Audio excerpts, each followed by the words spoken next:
Assalamualaikum warahmatullahi wabarakatuh. Selamat datang di Cerita Kirana. Apa kabar? Semoga kalian semua selalu dalam keadaan sehat dan bahagia. Ya, sebelum lanjut, jangan lupa dukung kami dengan klik tombol subscribe dan komen hadir untuk absennya. Selamat menonton. Udara di ketinggian itu begitu tipis, menusuk paru-paru dengan dingin yang kering. Jeffa, dengan seragam taktisnya yang menyatu sempurna dengan kegelapan malam, melayang dalam keheningan absolut. Tetesan embun beku dari tali parasutnya adalah satu-satunya suara yang memecah keheningan, sebelum ia mengaktifkan rem parasut, memperlambat turunnya menuju titik koordinat yang telah ditentukan. Di bawah sana, kota futuristik Neo Dipto, ibu kota negara Dipto, berkilauan seperti permata yang tak terjangkau.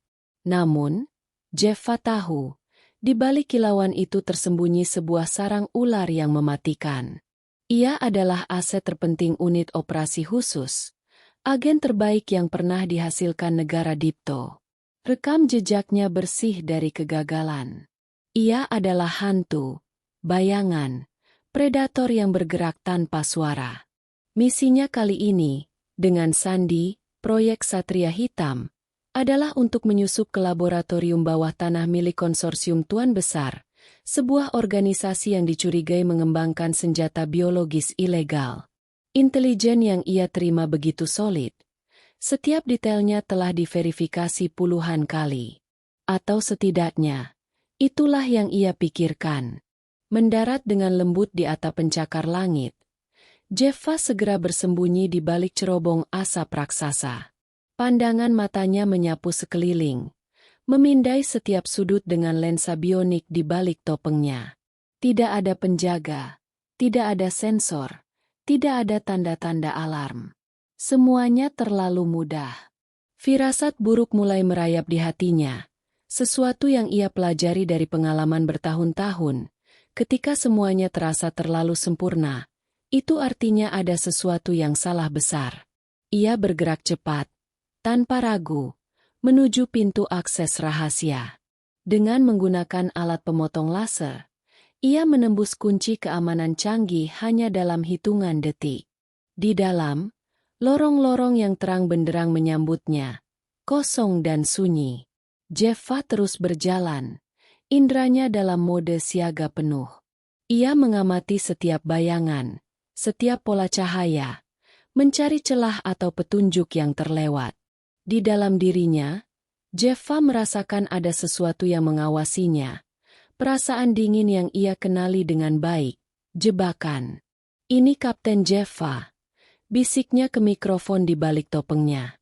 Tidak ada tanda-tanda penjaga atau aktivitas. Semuanya terlalu sunyi. Saya curiga ini jebakan.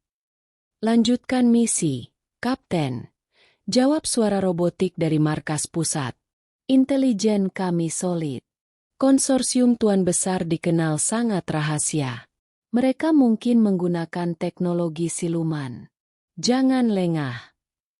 Jeffa menghela napas, menepis keraguan dari pikirannya. Ia telah dilatih untuk mematuhi perintah tanpa pertanyaan. Ia melanjutkan perjalanannya, menyusuri koridor yang terasa membentang tanpa akhir. Akhirnya, ia mencapai pintu baja tebal dengan segel biometrik. Ia memindai telapak tangannya, dan pintu itu terbuka. Di dalam, ruangan itu tidak seperti yang ia bayangkan. Bukan laboratorium canggih, melainkan sebuah ruang kosong yang di tengahnya terdapat sebuah podium. Di atas podium itu, sebuah kubus kristal hitam mengambang, memancarkan cahaya redup. Ini bukan senjata biologis. Ini adalah benda asing. Entah apa fungsinya. Ini bukan lab senjata, lapor Jeffa.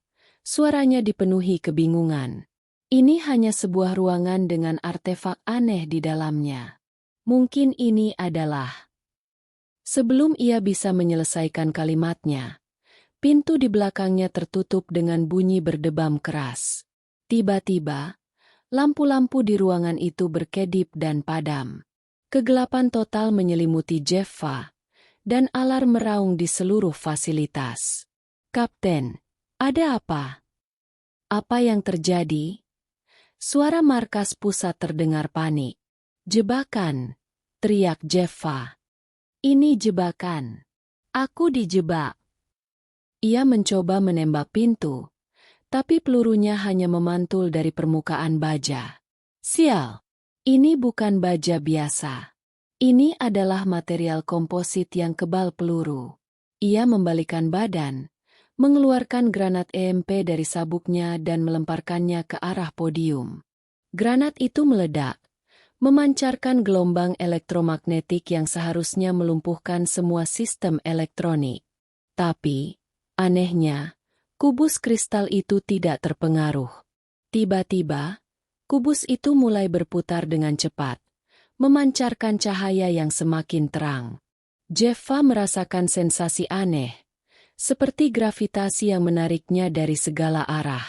Ia mencoba untuk melawan, tapi kekuatannya tidak sebanding dengan kekuatan yang tak terlihat itu. "Markas pusat. Saya terjebak. Pintu terkunci. Ada artefak yang memancarkan energi aneh. Saya butuh." Suaranya terputus. Cahaya dari kubus kristal itu membungkus Jeffa, membutakan pandangannya.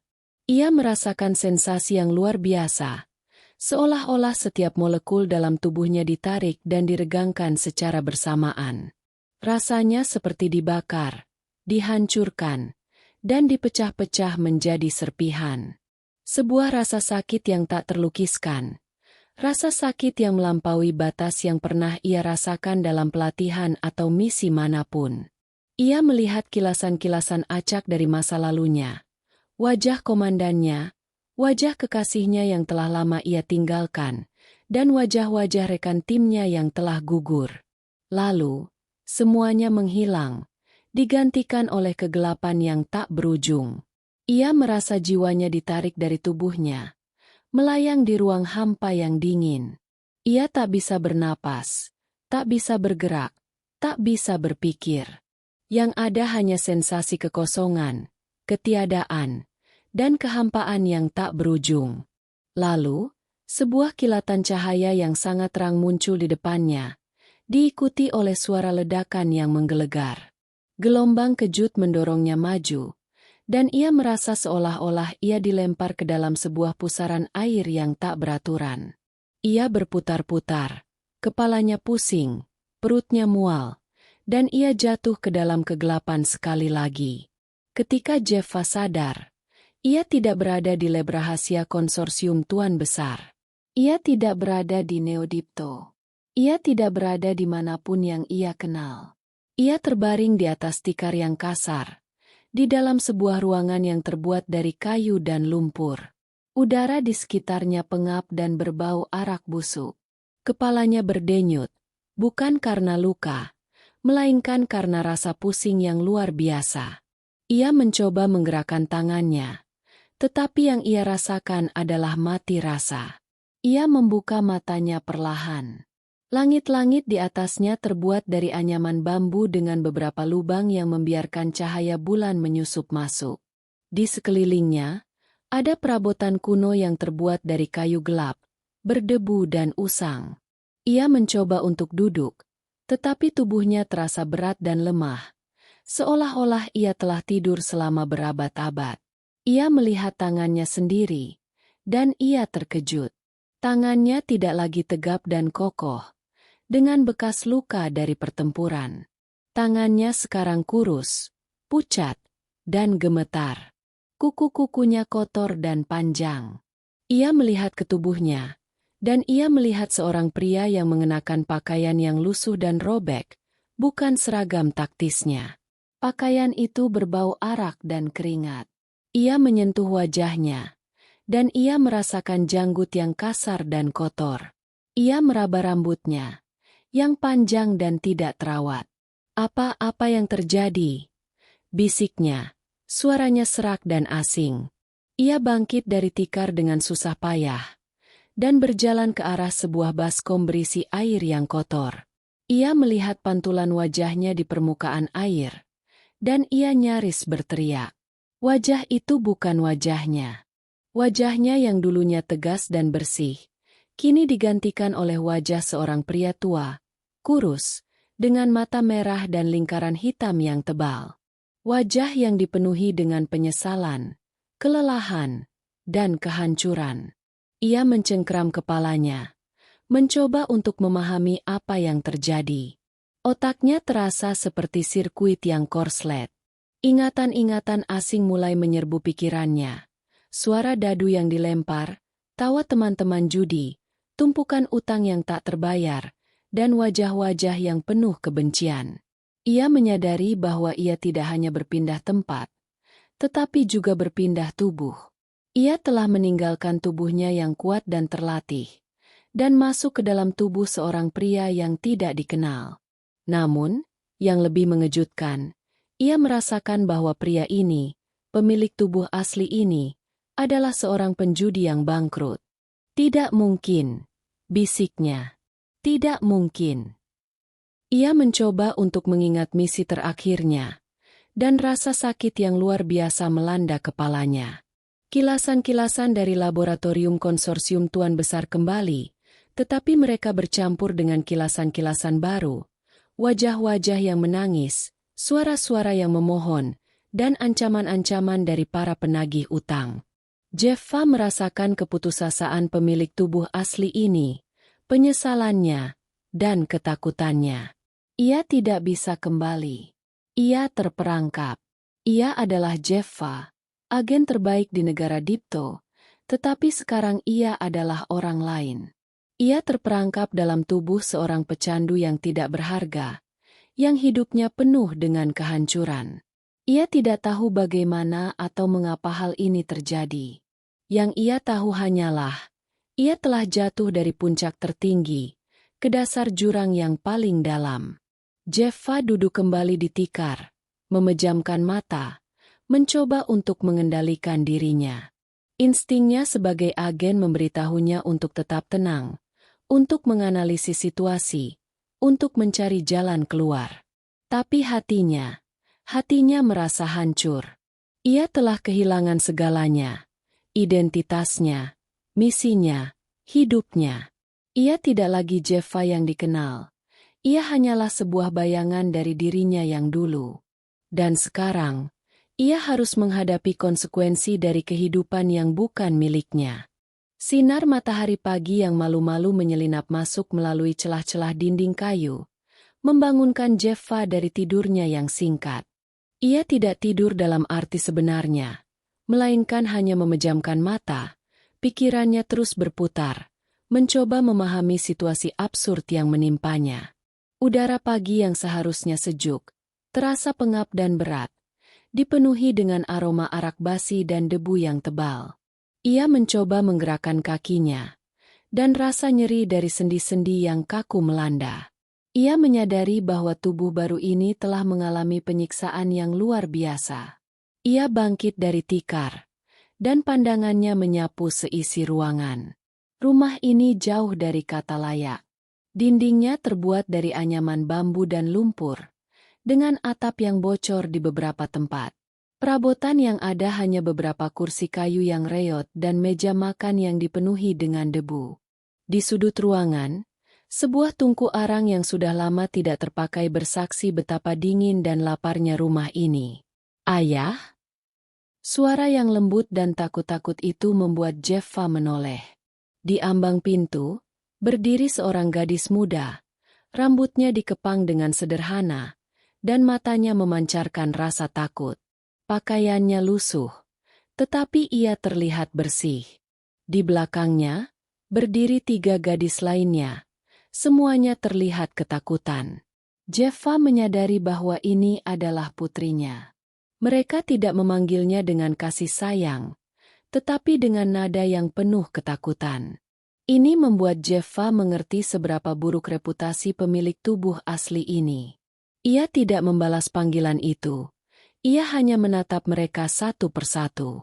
Yang pertama, yang memanggilnya, adalah yang termuda.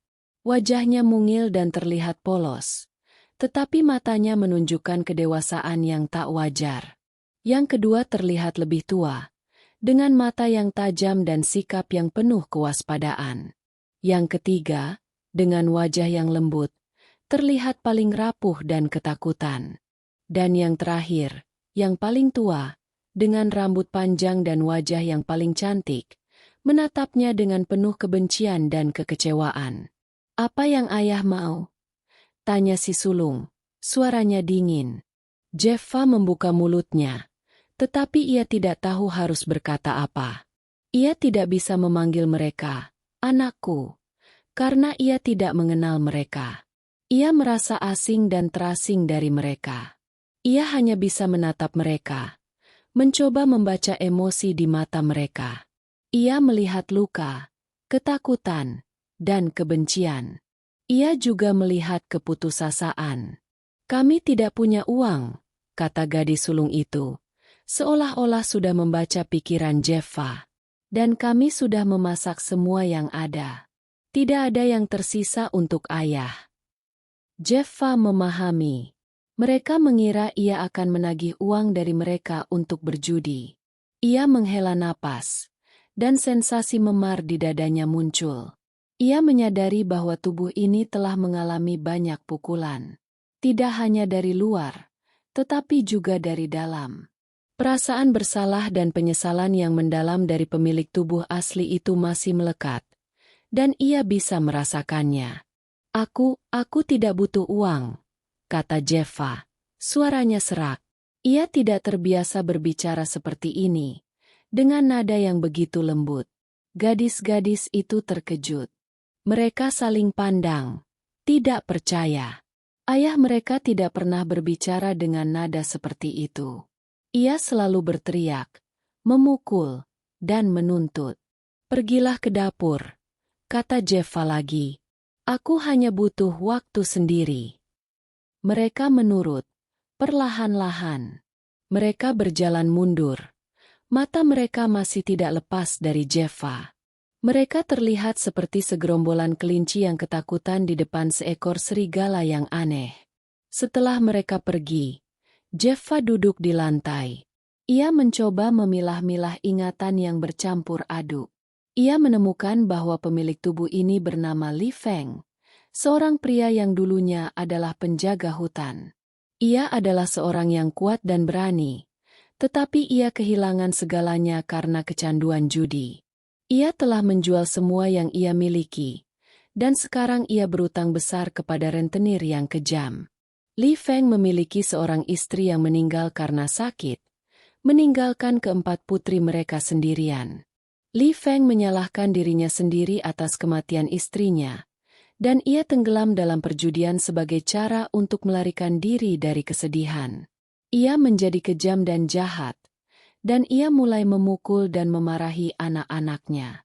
Ia bahkan menyetujui untuk menjual mereka kepada para rentenir. Ingatan-ingatan ini membuat Jeffa muak. Ia adalah seorang agen yang berjuang untuk kebenaran dan keadilan, dan sekarang ia terperangkap dalam tubuh seorang pria yang jahat. Jeffa merasa jijik pada dirinya sendiri. Ia merasa bertanggung jawab atas dosa-dosa yang bukan miliknya. Ia mendengar suara langkah kaki dari luar, dan ia menduga itu adalah menantu pertamanya. Jeffa mengingat bahwa pemilik tubuh ini memiliki seorang menantu yang ia nikahkan dengan putri sulungnya. Menantu itu adalah seorang pemuda yang pendiam dan pemalu, yang sering menjadi sasaran kemarahan Li Feng. Seorang pemuda masuk. Ia menunduk, tidak berani menatap mata Jeffa. Ia membawa sebuah baskom berisi air bersih dan selembar kain lap. Wajahnya penuh dengan luka memar, dan matanya menunjukkan rasa takut yang mendalam. Jeffa menyadari bahwa ini adalah menantunya. "Ayah, aku akan membersihkan lukamu," kata menantunya dengan suara yang gemetar. Jeffa menggeleng. Ia tidak ingin disentuh. Ia tidak ingin menerima kebaikan dari orang yang telah ia siksa. "Tidak perlu," kata Jeffa. "Pergilah." Menantu itu terkejut. Ia tidak terbiasa dengan nada bicara seperti itu. Ia terbiasa dengan bentakan dan pukulan. Ia menatap Jeffa, Bingung. Aku bilang, pergi, kata Jeffa lagi. Suaranya lebih tegas. Menantu itu mengangguk, lalu menunduk, dan ia meninggalkan ruangan. Jeffa menatap kepergiannya, dan ia merasa sedih. Ia tidak pernah berpikir bahwa ia akan melihat orang yang begitu ketakutan. Di dunianya, ia adalah orang yang ditakuti, bukan orang yang ditakuti. Jeffa berjalan keluar dari rumah. Ia melihat sekeliling, dan ia menyadari bahwa ia berada di sebuah desa kecil yang terpencil, jauh dari peradaban. Udara di sini bersih, dan alamnya subur. Ia melihat ladang-ladang yang kosong, menunggu untuk ditanami. Ia melihat kebun-kebun yang tidak terawat, dan pohon-pohon buah yang tidak dipanen. Ia menyadari bahwa pemilik tubuh ini memiliki semua yang ia butuhkan untuk hidup. Ia memiliki tanah, ia memiliki keluarga. Tetapi ia memilih untuk menghancurkan segalanya. Li Feng adalah seorang yang tidak berharga, yang tidak tahu bagaimana menghargai apa yang ia miliki. Tiba-tiba, suara derap kuda terdengar dari kejauhan. Beberapa pria dengan pakaian hitam dan wajah garang mendekat. Mereka semua membawa tongkat dan pedang. Di tengah-tengah mereka, ada seorang pria yang gemuk dengan senyum yang kejam. Jeffa tahu siapa mereka. Mereka adalah para penagih utang. Mereka berhenti di depan rumah Li Feng. Pria gemuk itu turun dari kudanya, dan ia menatap Jeffa dengan senyum mengejek. Li Feng, katanya, kau pikir kau bisa melarikan diri dari kami? Jeffa tidak membalas. Ia hanya menatap mereka dengan tenang. Instingnya sebagai agen mulai bekerja. Ia menganalisis situasi, menilai kekuatan mereka, dan mencari jalan keluar. Meskipun tubuhnya lemah, pikirannya masih tajam. Ia tidak akan membiarkan mereka menyentuh keluarganya. Ia tidak akan membiarkan mereka menghancurkan hidup yang baru ia dapatkan. Para penagih utang itu tertawa, mengolok-olok Li Feng. Mereka mengira ia adalah pria yang sama yang mereka kenal. Pria yang akan berlutut dan memohon, yang akan menjual putrinya untuk hidup. Tetapi mereka salah. Jeffa tahu bahwa ia tidak bisa kembali ke kehidupannya yang dulu. Ia terperangkap di sini, di zaman ini, dalam tubuh ini. Ia tidak bisa melarikan diri. Satu-satunya cara adalah menghadapi masalah ini. Ia harus menghadapi konsekuensi dari perbuatan Li Feng. Ia harus melindungi keluarga ini. Ia harus menjadi seorang ayah, meskipun ia tidak pernah ingin menjadi satu. Ia menoleh ke arah rumah. Ia melihat keempat putrinya dan menantunya mengintip dari balik pintu. Mata mereka dipenuhi dengan ketakutan. Jeffa menyadari bahwa mereka membutuhkan seseorang untuk melindungi mereka. Mereka membutuhkan seseorang yang dapat mereka andalkan. Dan ia, Jeffa sang agen, adalah orang itu. Apa yang kau inginkan? Tanya Jeffa, suaranya tenang dan tegas. Pria gemuk itu terkejut. Ia tidak pernah mendengar Li Feng berbicara seperti itu. Li Feng biasanya gemetar dan ketakutan. Kami datang untuk menagih utangmu, kata pria gemuk itu. Dan jika kau tidak punya uang, kami akan mengambil putrimu. Mata Jeffa berkilat dengan kemarahan. Ia telah melihat banyak hal dalam hidupnya, tetapi ia tidak pernah melihat sesuatu yang begitu kejam. Ia tahu bahwa ia tidak bisa mundur. Ia harus berjuang, bukan untuk dirinya sendiri, tetapi untuk keluarga ini. Ia melihat ke arah para penagih utang, lalu ia tersenyum. Senyum itu dingin dan mematikan. Para penagih utang itu mundur selangkah, terkejut. Ini bukan senyum dari Li Feng yang mereka kenal. Ini adalah senyum dari seorang predator yang berbahaya. Aku akan membayar utangku, kata Jeffa. Tapi bukan dengan putrimu. Dengan darah. Para penagih utang itu tertawa. Mereka mengira ia hanya menggertak. Tetapi mereka tidak tahu bahwa mereka baru saja membangunkan naga yang sedang tidur. Dan mereka akan menyesalinya. Jeffa menyadari bahwa ia tidak lagi sendirian. Ia sekarang memiliki keluarga.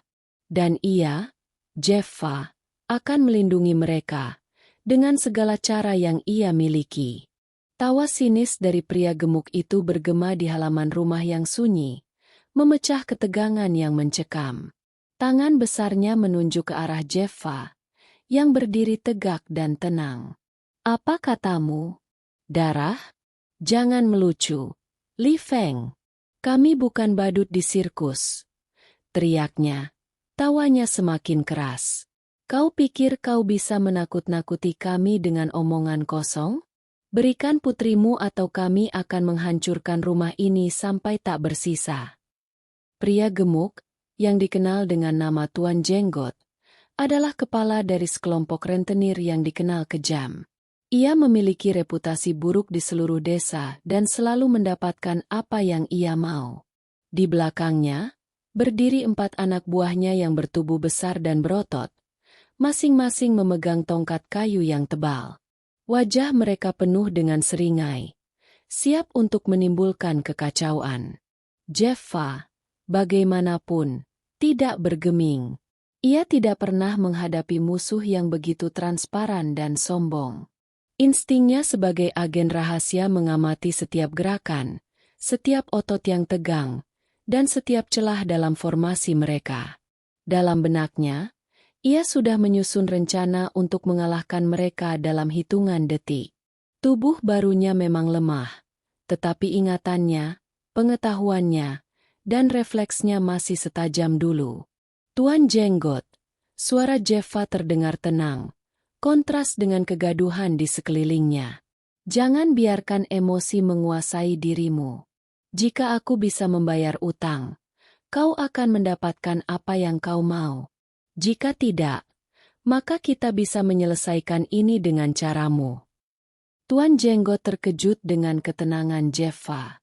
Biasanya, Li Feng akan merengek dan berlutut, memohon belas kasihan.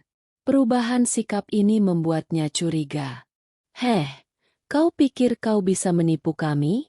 Kami sudah dengar semua janji kosongmu. Maju, tangkap keempat gadis itu. Perintahnya kepada anak buahnya. Keempat anak buah itu langsung bergerak maju. Langkah mereka berat dan berdebu. Mereka mengayunkan tongkatnya, mengincar Jeffa. Dari balik pintu, keempat putri Jeffa dan menantunya menahan napas, menyaksikan dengan ngeri.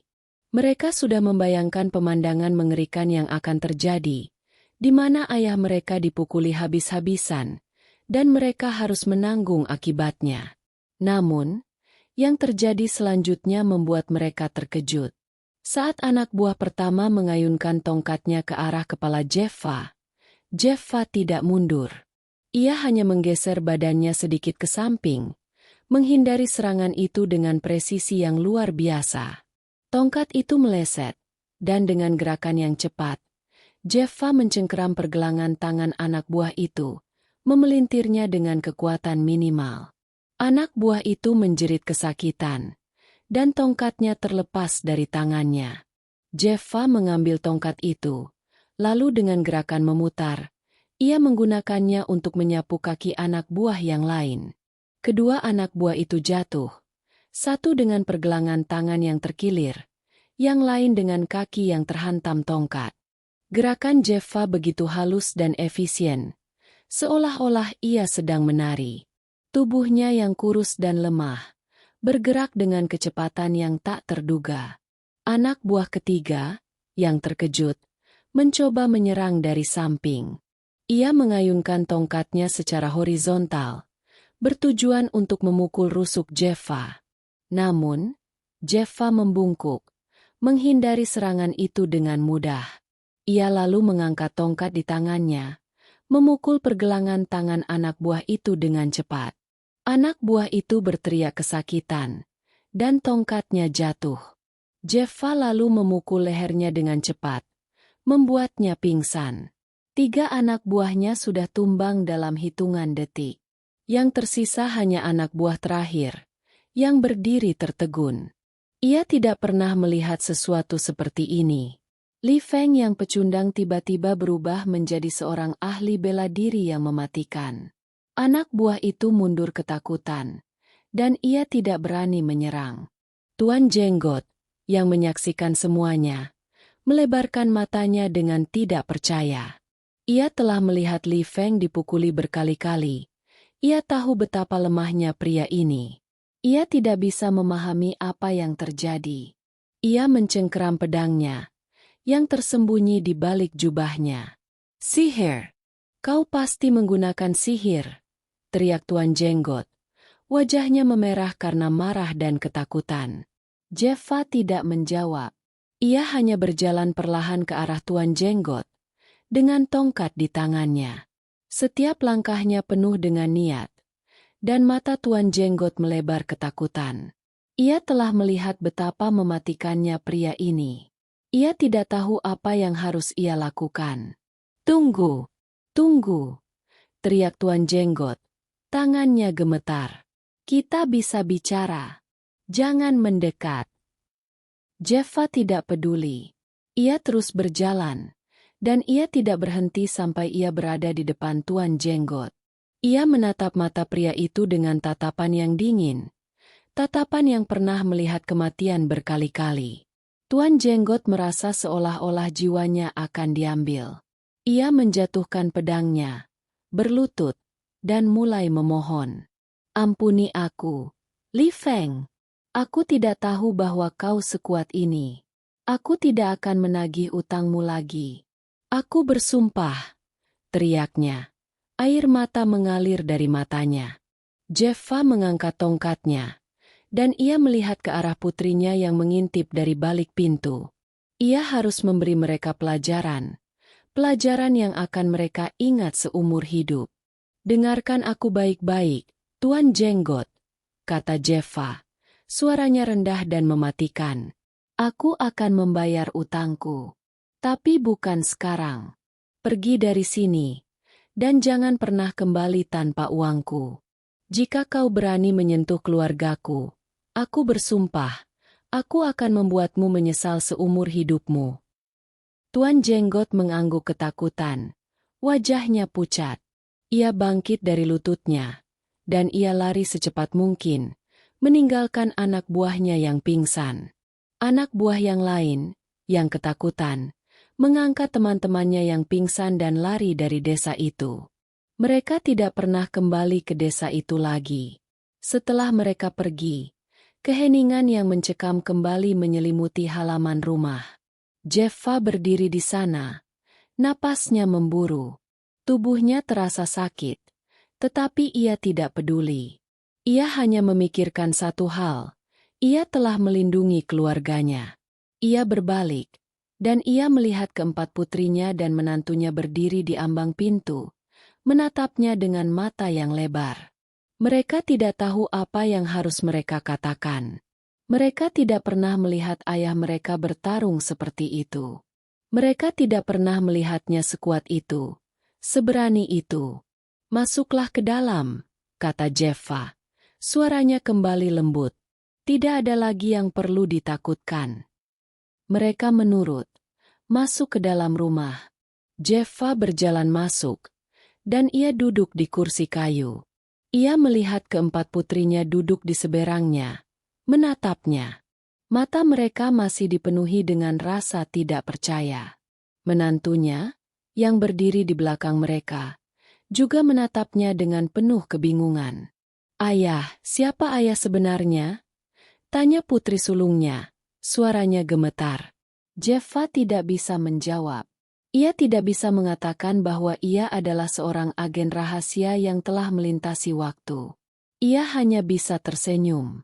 Senyum itu tidak dingin, tidak mematikan, tetapi penuh dengan kasih sayang. "Aku, ayah yang baru," kata Jeffa. "Dan aku tidak akan membiarkan siapapun menyakiti kalian lagi." Putri-putrinya tidak menjawab. Mereka hanya saling pandang, dan mereka melihat kelegaan di mata mereka. Rasa takut yang selama ini mereka rasakan mulai menghilang. Rasa percaya, meskipun masih samar-samar, mulai muncul di hati mereka. Jeffa menyadari bahwa ia telah berhasil melewati rintangan pertama. Ia telah berhasil membuktikan dirinya. Tetapi ia tahu, perjalanan masih panjang. Ia harus membangun kembali kepercayaan yang telah hancur. Ia harus menjadi seorang ayah, yang selama ini tidak pernah mereka miliki. Fajar menyingsing, mewarnai langit dengan nuansa oranye dan ungu. Di dalam rumah yang dulunya dipenuhi dengan rasa takut, kini ada secercah harapan. Pagi itu, Jeffa bangun lebih awal. Ia merasakan sensasi yang aneh di tubuhnya. Bukan rasa sakit karena arak, tetapi rasa sakit karena kelelahan otot. Ia tahu bahwa tubuhnya mulai menyesuaikan diri dengan latihan yang ia lakukan kemarin. Ia keluar dari kamar, dan ia melihat para putrinya duduk di meja makan. Mereka tidak berbicara, tetapi mereka menatapnya dengan penuh perhatian. Mereka masih tidak terbiasa dengan ayah yang baru ini. Mereka tidak terbiasa dengan keheningan yang nyaman ini, yang menggantikan suara-suara teriakan dan pukulan. "Selamat pagi," kata Jeffa. Suaranya tenang. Para putrinya terkejut. Mereka tidak pernah mendengar ayah mereka mengucapkan selamat pagi. Mereka hanya mengangguk, tidak tahu harus berkata apa. Jeffa tersenyum, dan ia duduk di seberang mereka. "Aku akan pergi ke hutan hari ini," katanya, memecah keheningan. Para putri itu saling pandang, bingung. "Untuk apa, ayah?" tanya putri bungsu, suaranya lembut. "Untuk mencari makanan," jawab Jeffa. "Kita tidak bisa hidup seperti ini. Kita harus memulai kehidupan baru." Para putri itu terkejut. Mereka tidak pernah mendengar ayah mereka berbicara tentang kehidupan yang lebih baik. Mereka hanya terbiasa dengan kemiskinan dan kelaparan. "Tapi, ayah tidak tahu cara berburu," kata putri sulung. Jeffa tersenyum. "Kau akan terkejut dengan apa yang ayah bisa lakukan sekarang." Ia bangkit dari kursi, dan ia berjalan ke arah menantunya yang sedang mencuci piring. "Apakah kau punya panah dan busur?" tanya Jeffa. Menantunya mengangguk. Lalu ia berjalan ke belakang rumah dan kembali dengan panah dan busur yang sudah berkarat. Jeffa memeriksanya. Panah itu tumpul dan busurnya sudah longgar. Jeffa tahu bahwa ia harus memperbaikinya. "Tolong bawa panah dan busur ini ke gudang," kata Jeffa. "Aku akan memperbaikinya." Menantunya mengambilnya, dan ia berjalan ke gudang. Ia tidak bertanya mengapa ayah mertuanya tiba-tiba tahu cara memperbaiki busur dan panah. Ia hanya mengikutinya. Jeffa mengikutinya ke gudang, dan ia mulai bekerja. Ia menggunakan pengetahuannya sebagai seorang agen rahasia untuk memperbaiki busur dan panah. Ia menajamkan panah, mengencangkan busur, dan ia membuat busur itu lebih kuat dan lebih akurat. Para putrinya mengintip dari ambang pintu, menyaksikan dengan penuh kekaguman. Mereka tidak pernah melihat ayah mereka melakukan sesuatu yang begitu rumit dan berguna.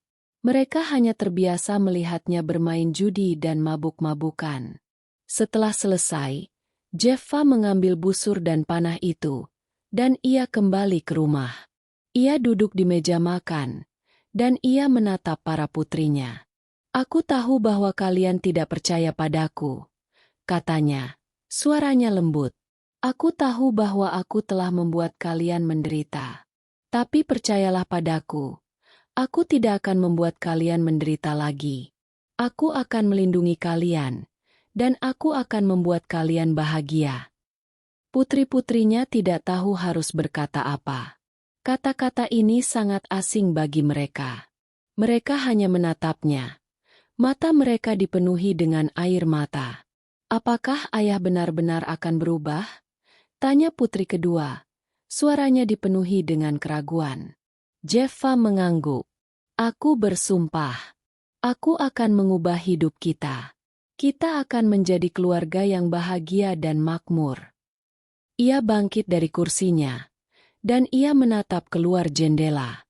Ia melihat matahari bersinar, dan ia merasakan kehangatan di wajahnya. Ia tahu bahwa perjalanan masih panjang, tetapi ia tidak akan menyerah. Ia akan berjuang, bukan untuk dirinya sendiri, tetapi untuk keluarga ini. Ia keluar dari rumah, dan ia melihat menantunya berdiri di samping pintu.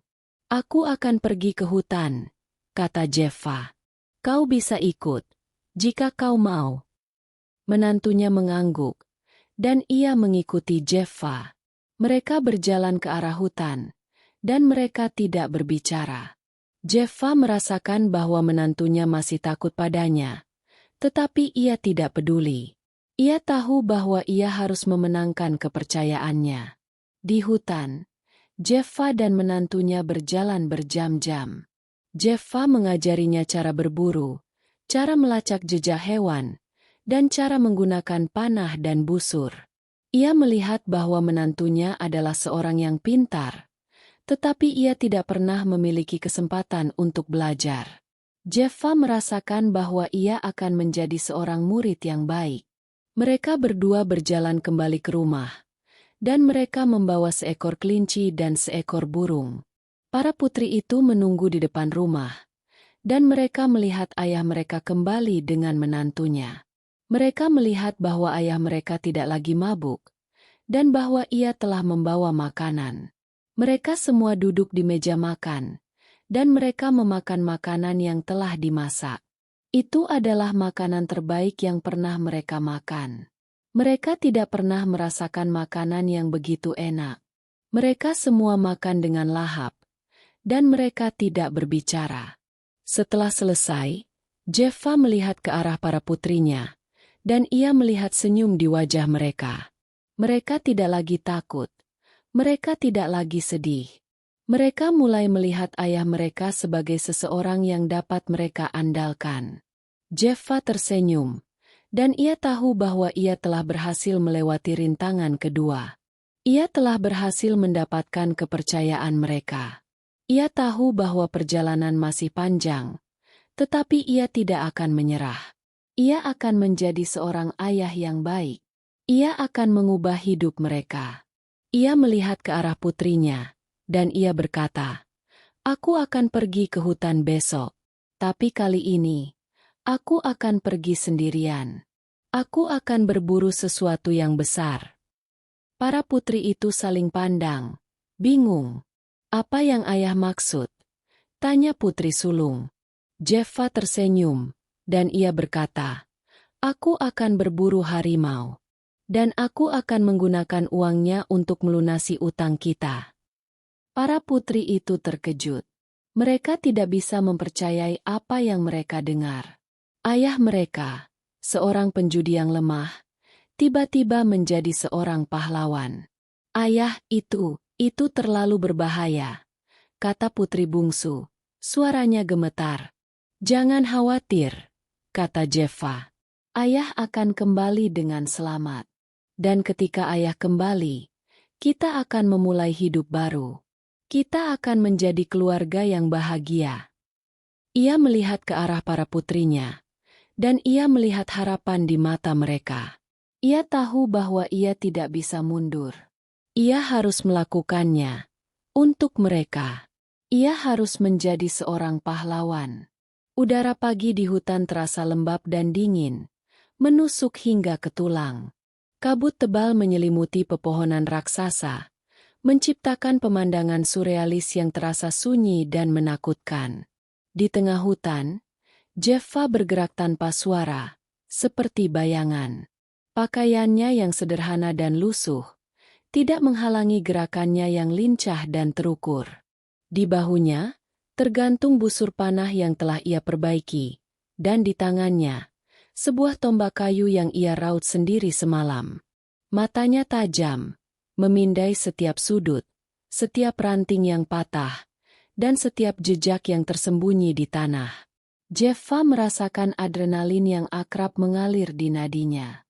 Sudah lama sejak ia merasakan ketegangan dan bahaya seperti ini. Di dunianya yang dulu, ia berhadapan dengan senjata canggih dan taktik perang modern. Sekarang, ia menghadapi bahaya yang lebih kuno dan primal, alam liar yang tak kenal ampun.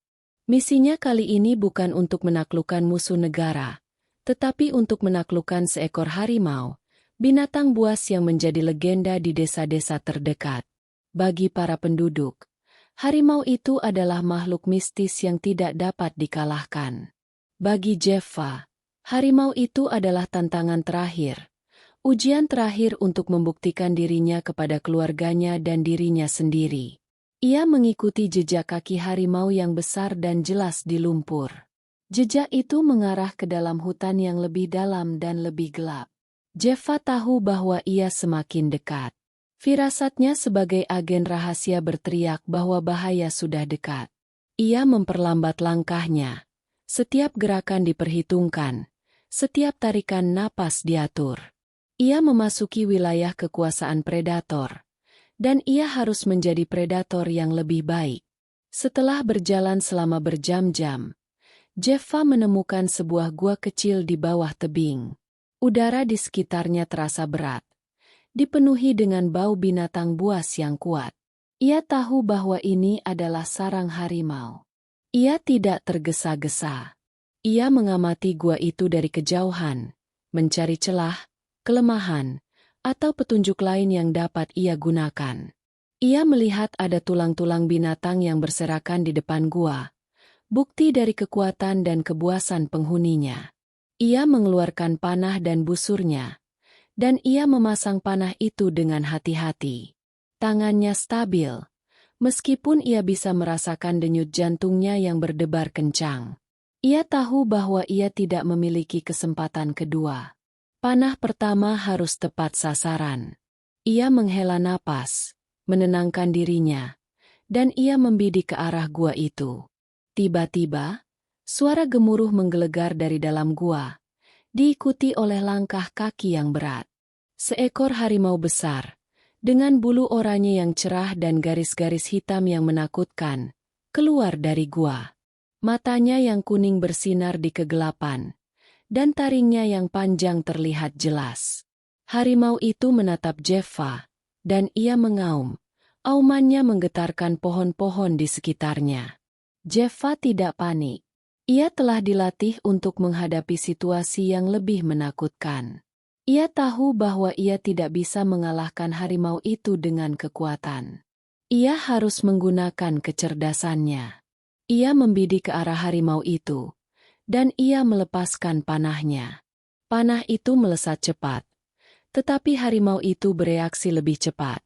Ia menggeser badannya, menghindari panah itu dengan mudah.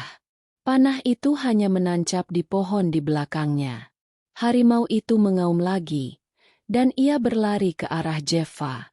Gerakannya cepat dan lincah, meskipun ukurannya besar. Jeffa tidak mundur. Ia meletakkan busur panahnya, dan ia mencengkeram tombaknya. Ia tahu bahwa ia harus bertarung dari jarak dekat. Harimau itu melompat ke arah Jeffa. Taringnya siap untuk mencabik-cabiknya. Jeffa mengayunkan tombaknya, dan ia menancapkannya ke arah perut harimau itu. Tombak itu menembus kulit tebal harimau, tetapi tidak cukup dalam untuk membunuhnya. Harimau itu berteriak kesakitan, dan ia mencengkeram tombak itu dengan cakarnya. Jeffa tidak melepaskannya. Ia memegang tombak itu dengan erat, dan ia mendorongnya lebih dalam. Harimau itu mengayunkan cakarnya, dan ia mencabik-cabik lengan Jeffa. Rasa sakit yang luar biasa melanda, tetapi Jeffa tidak melepaskan tombaknya. Ia tahu bahwa ia harus membunuh binatang ini, atau ia akan mati. Mereka berdua bergumul di tanah, dengan Jeffa mencoba menusukkan tombaknya ke jantung harimau itu, dan harimau itu mencoba untuk mencabik-cabiknya. Keduanya sama-sama terluka, tetapi Jeffa tidak menyerah. Ia menggunakan setiap trik yang ia tahu sebagai agen rahasia. Ia memukul kepala harimau itu dengan tongkat kecil yang ia bawa, mencoba membuatnya pingsan. Ia menendang perut harimau itu, mencoba membuatnya kehabisan napas. Akhirnya, Jeffa berhasil menusukkan tombaknya ke jantung harimau itu. Harimau itu berteriak. Aumannya yang mematikan berubah menjadi rintihan yang menyakitkan. Ia jatuh ke tanah. Matanya perlahan-lahan kehilangan cahayanya, dan ia mati. Jeffa tergeletak di tanah. Napasnya memburu. Lengan kanannya berdarah, dan kakinya terasa sakit. Tubuhnya terasa lelah. Tetapi ia tidak peduli. Ia telah berhasil. Ia telah membunuh harimau. Ia telah melewati ujian pembuktian. Namun, tantangannya belum selesai. Ia harus membawa harimau itu kembali ke desa. Harimau itu sangat berat, dan Jeffa tahu bahwa ia tidak bisa membawanya sendirian. Ia harus memotong-motongnya dan membawanya kembali ke desa. Jeffa mengambil pisaunya, dan ia mulai bekerja. Ia memotong-motong harimau itu dengan hati-hati, memastikan bahwa ia tidak merusak bulu atau organ dalamnya. Ia tahu bahwa bulu dan organ harimau sangat berharga. Ia bekerja selama berjam-jam, hingga ia selesai. Ia mengikat potongan-potongan harimau itu, dan ia mulai membawanya kembali ke desa. Setiap langkahnya terasa sakit, tetapi ia tidak menyerah. Ia memikirkan keluarganya. Ia memikirkan putri-putrinya yang menunggu di rumah. Ia tahu bahwa ia harus kembali. Ketika ia sampai di tepi desa, ia melihat beberapa penduduk desa yang sedang bekerja di ladang. Mereka melihat Jeffa, dan mereka terkejut. Mereka melihat tumpukan daging harimau di punggungnya, dan mereka tidak bisa mempercayai mata mereka. "Li Feng, apa yang kau bawa itu?" tanya seorang penduduk desa. Suaranya gemetar. Jeffa tersenyum, meskipun ia merasa lelah. "Ini harimau." Para penduduk desa terkejut. Mereka tidak bisa mempercayai bahwa Li Feng, si pecandu, bisa membunuh seekor harimau. Mereka melihat Jeffa dengan mata yang penuh dengan kekaguman dan rasa hormat. Pria yang dulunya mereka hina, kini telah menjadi pahlawan. Jeffa terus berjalan, melewati penduduk desa yang terkejut, dan ia berjalan ke arah rumah. Ia melihat menantunya menunggu di depan rumah, dan ia melihat matanya melebar ketakutan. "Ayah, apa yang terjadi?" tanya menantunya. Jeffa tidak menjawab. Ia hanya tersenyum, dan ia menjatuhkan tumpukan daging harimau itu di halaman.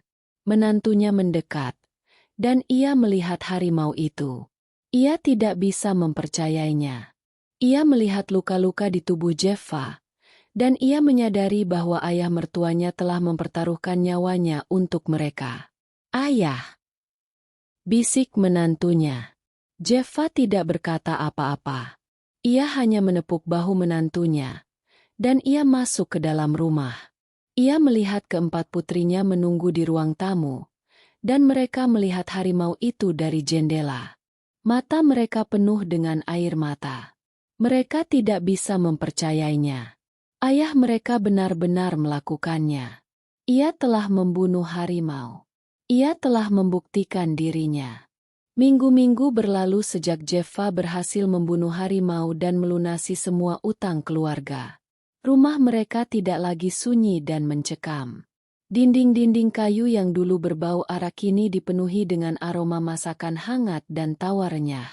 Para putri Jeffa, yang dulunya menyembunyikan diri dalam ketakutan, kini bergerak bebas di dalam rumah. Wajah mereka bersinar dengan senyum yang tulus. Kepercayaan mereka terhadap ayah mereka, yang dulunya rapuh seperti benang, kini kokoh seperti baja. Namun, Jeffa tahu bahwa kebahagiaan sejati tidak hanya dibangun dari materi. Hubungan yang rusak membutuhkan lebih dari sekadar makanan enak dan pakaian baru. Ia harus menyentuh hati mereka satu persatu, memperbaiki luka yang ditinggalkan oleh pemilik tubuh aslinya. Suatu sore, ketika para putri sedang menjahit pakaian baru mereka di teras, Jeffa mendekati putri sulungnya, Lin Mei. Lin Mei adalah yang paling menderita. Sebagai anak tertua, ia memikul beban keluarga di pundaknya. Ia telah menyaksikan kehancuran ayahnya dan harus menghadapi ancaman para penagih utang. Wajahnya yang cantik selalu dipenuhi dengan bayangan kesedihan, dan ia adalah yang paling sulit untuk didekati. Lin Mei, panggil Jeffa dengan suara lembut. Apakah kau bisa menemaniku sebentar? Lin Mei menoleh, terkejut. Ayahnya tidak pernah memanggilnya dengan nada seperti itu. Ia mengangguk, meletakkan benang dan jarumnya, dan mengikuti Jeffa ke ladang di belakang rumah. Mereka berjalan dalam keheningan, dan Lin Mei merasa tegang. Ia tidak tahu apa yang harus ia harapkan. Jeffa berhenti di dekat sebuah pohon apel tua. Ia melihat pohon itu, lalu menoleh ke Lin Mei. Aku tahu bahwa kau telah menderita, kata Jeffa. Suaranya dipenuhi dengan penyesalan yang mendalam. Aku tidak bisa mengubah masa lalu, dan aku tidak bisa menghapus rasa sakit yang telah kau rasakan. Tapi aku ingin kau tahu, aku bangga denganmu. Kau adalah seorang wanita yang kuat, dan kau telah menjaga keluarga ini tetap utuh. Air mata mulai mengalir di mata Lin Mei. Ia tidak pernah mendengar kata-kata seperti itu dari ayahnya. Ia tidak pernah merasa dihargai. Ia telah berjuang sendirian selama bertahun-tahun, dan akhirnya, ia merasa bahwa perjuangannya tidak sia-sia. Ayah aku. Ia tidak bisa berkata-kata. Jeffa melanjutkan.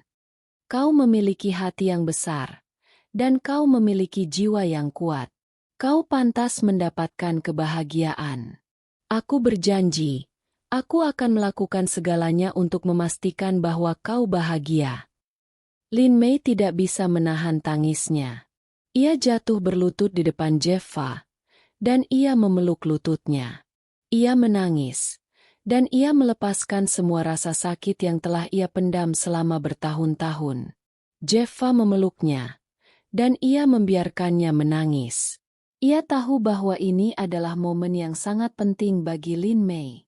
Ini adalah saat ia melepaskan masa lalu, dan menerima masa depan.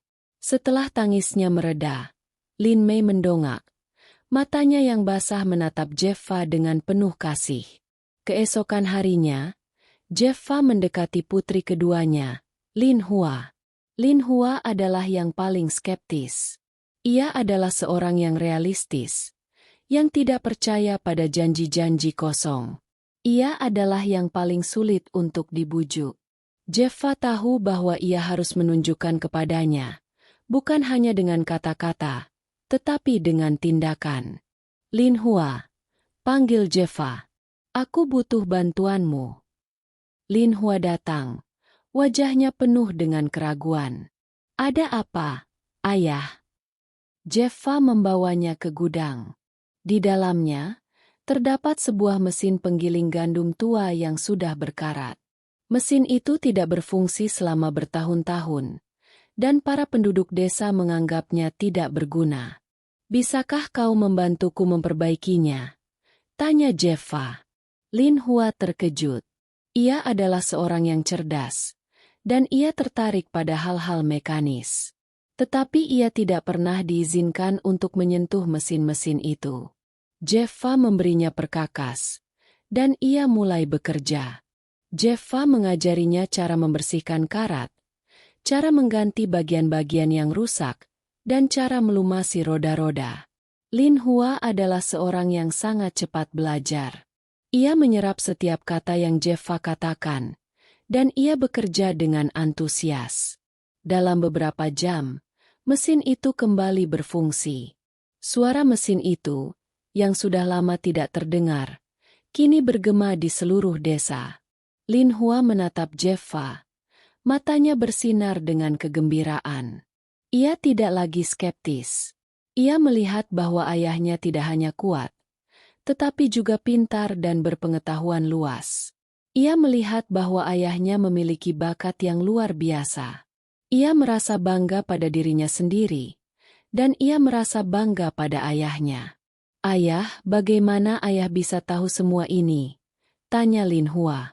Aku banyak belajar, kata Jeffa. Dan sekarang, kau juga. Lin Hua tersenyum. Senyum yang tulus. Terima kasih, ayah, bisiknya.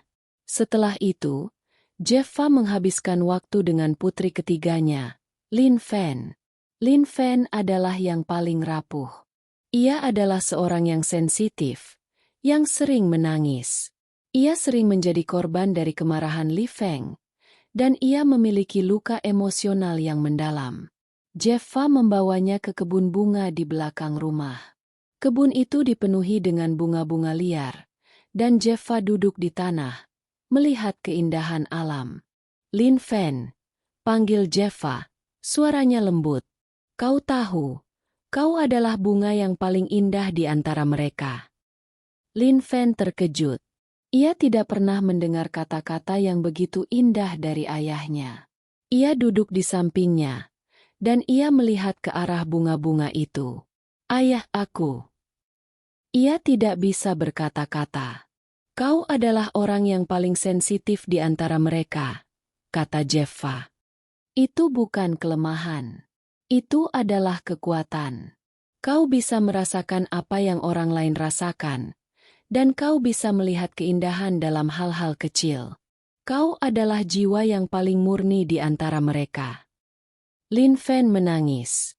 Ia meletakkan kepalanya di bahu Jeffa, dan ia membiarkannya memeluknya. Ia merasa aman dan dilindungi. Ia merasa bahwa ia akhirnya menemukan tempatnya di dunia. Akhirnya, Jeffa menghabiskan waktu dengan putri bungsunya, Lin Yu. Lin Yu adalah yang paling naif. Ia masih percaya pada dongeng, dan ia masih memiliki jiwa anak-anak. Jeffa bermain dengannya. Ia menggendongnya di pundaknya, dan ia menceritakan cerita-cerita tentang petualangan. Ia juga membeli boneka untuknya. Lin Yu tertawa, dan ia tidak pernah sebahagia ini. Ia merasakan bahwa ayahnya adalah seorang pahlawan, seorang ayah yang sangat mencintainya. Malam itu, seluruh keluarga berkumpul di meja makan. Mereka semua tertawa dan bercerita. Atmosfernya sangat hangat, sangat penuh dengan kasih sayang. Jeffa melihat ke arah putri-putrinya, dan ia melihat kebahagiaan di mata mereka. Ia merasa bahwa ia telah berhasil. Ia telah memenangkan hati mereka. Ia tidak lagi Jeffa si agen rahasia. Ia adalah Jeffa si ayah. Dan ia tidak pernah sebahagia ini. Setelah ia berhasil memenangkan hati keempat putrinya, Jeffa mengalihkan perhatiannya kepada menantunya, Xiao Han. Pemuda yang dulu pemalu dan penakut itu kini memiliki rasa hormat yang mendalam kepada Jeffa. Ia tidak lagi menunduk saat berbicara dengan ayah mertuanya, melainkan menatapnya dengan kekaguman. Jeffa melihat potensi besar dalam diri Xiao Han. Ia melihat ketulusan, kerja keras, dan keinginan untuk menjadi pria yang lebih baik. Suatu pagi, Jeffa memanggil Xiao Han. Mereka berdua berjalan di ladang, dan Jeffa berhenti. Ia melihat Xiao Han, dan ia berkata, Xiao Han, aku punya ide. Xiao Han mendengarkan dengan penuh perhatian. Kau tahu, aku punya banyak uang dari penjualan harimau itu, kata Jeffa. Dan aku tidak ingin kita hanya hidup dari uang itu. Aku ingin kita membangun sesuatu yang lebih besar. Aku ingin kita membangun bisnis. Xiao Han terkejut. Bisnis? Ayah, kita tidak punya pengalaman. Aku akan mengajarimu, kata Jeffa. Suaranya dipenuhi dengan keyakinan. Aku tahu bahwa kau pintar. Dan aku tahu bahwa kau adalah seorang yang jujur. Itu adalah kualitas yang sangat penting dalam bisnis. Jeffa mengajukan ide bisnis yang sederhana namun strategis. Mereka akan menggunakan ladang mereka untuk menanam rempah-rempah langka yang memiliki nilai jual tinggi. Jeffa memiliki pengetahuan dari dunianya tentang tanaman yang bisa tumbuh subur di iklim seperti itu, dan ia akan mengajarkannya kepada Xiao Han. Xiao Han setuju, dan mereka berdua mulai bekerja. Jeffa mengajari Xiao Han cara menyiapkan tanah, cara menanam rempah-rempah, dan cara merawatnya. Ia juga mengajarinya cara bernegosiasi, cara menjual produk mereka, dan cara mengelola uang.